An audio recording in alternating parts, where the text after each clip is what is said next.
You know that feeling? Your team's looking at you, a tough conversation is unfolding, and suddenly your brain just hits a wall. No words, you got no strategy, just pressure. It happens to the best of us. And when you're the manager, silence doesn't just feel awkward, it feels like maybe failure. But here's the thing, smart leaders don't wait for the perfect moment to have tough conversations. They prepare for important ones and they keep a few word for word moves ready when the brain wants to just pull, shoot, and bail. So today we're talking about 3 ways to avoid going blank when the conversation gets hard and how to sound like a leader even when you're thinking, oh my God, where is this going? So let's get into it. The first thing that you want to do is you want to use openers to reset the room, maybe to reset your nerves. You don't need a dramatic speech. You just need a solid opener, one that sets the tone, buys you a few seconds, and keeps the door open for real conversations. You're going to want to start with one of these. I wanted to check in about something I've noticed. Or this might feel a little uncomfortable, but it's important that we talk about it. It sounds simple. It sounds very simple. But these 2 phrases are conversation anchors.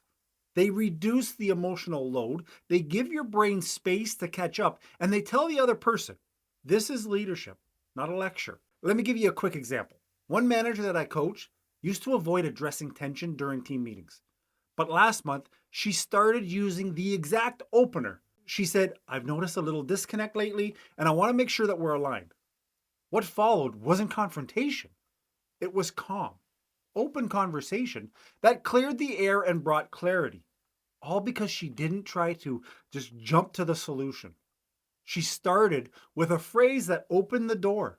Now, if you're jumping ahead and you're like, Mike, I need more phrases, I need to figure this out, I got a cheat sheet for you called the Difficult Conversation Decoder. It's a free guide that gives you clear phrasing for high stakes moments. Links in the description. It's one of the tools, another tool, at least I wish that I had sooner. So much sooner. The second thing that we're going to do is we're going to pick one power phrase that we're going to use under pressure so that when we freeze in a conversation, it's usually not because we have nothing to say, it's because we have just too many options and we overthink every single one of them. So here's your move. Pick one go-to phrase. Practice it. Own it. Use it when the tensions rise. Here are a few on my short list. Here's what success looks for. Or I trust your judgment. Just keep me in the loop. Or let's align before we dive in. Or I don't have the answer yet, but I'll find it. One phrase. That's it.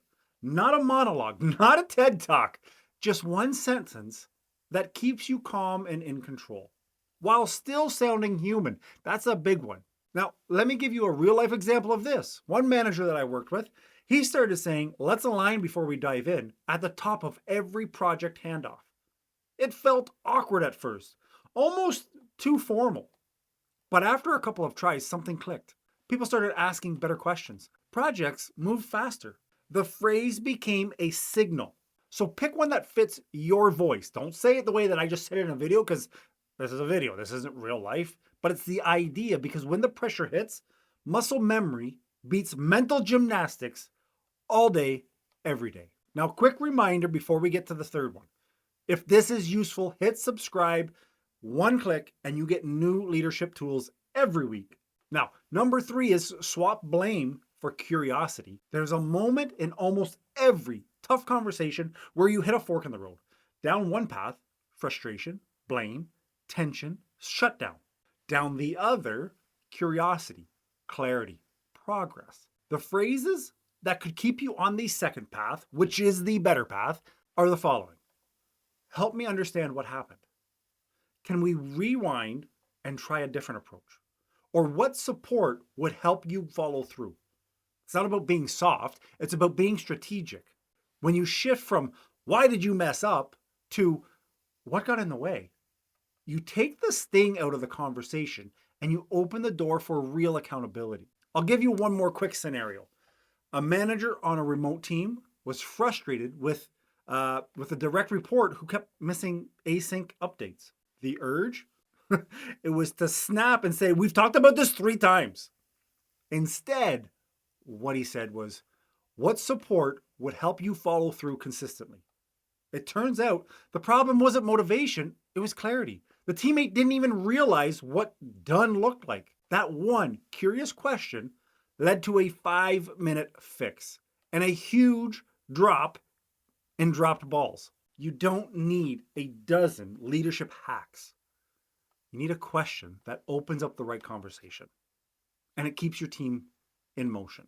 To be clear, you don't need a script to be a strong leader. You just need a few go-to phrases, a steady mindset, and the confidence to lead the conversations that matter. Because leadership isn't about saying the perfect thing, it's about showing up. It's about being clear, consistent. It's about being human, especially when things get hard. And of course, if you are tired of winging it and you're done overthinking feedback, fumbling through one-on-ones, and or guessing your way through meetings, it's time for a better way. And that better way is right here in the manager's playbook.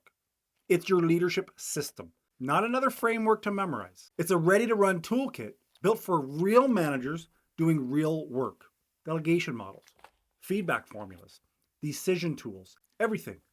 You don't have to reinvent the wheel every time you need to step up. You just need a system that already did the hard work for you. Thousands of managers are using it every day to lead with more clarity, with less stress, with zero guesswork. You can too. Just go in the description, grab the link, and it's all yours. And here's what I'll leave you with. Tough conversations, they don't disappear. But when you've got the right words, they stop feeling like landmines and they start becoming leadership moments, leadership opportunities. Because the truth is, your team doesn't need a perfect manager. They need a present one. Someone who shows up steady, even when the topic is hard. Someone who chooses clarity over their own comfort. That's you. This isn't that hard once we get the understanding. Okay, understand, I need my coffee.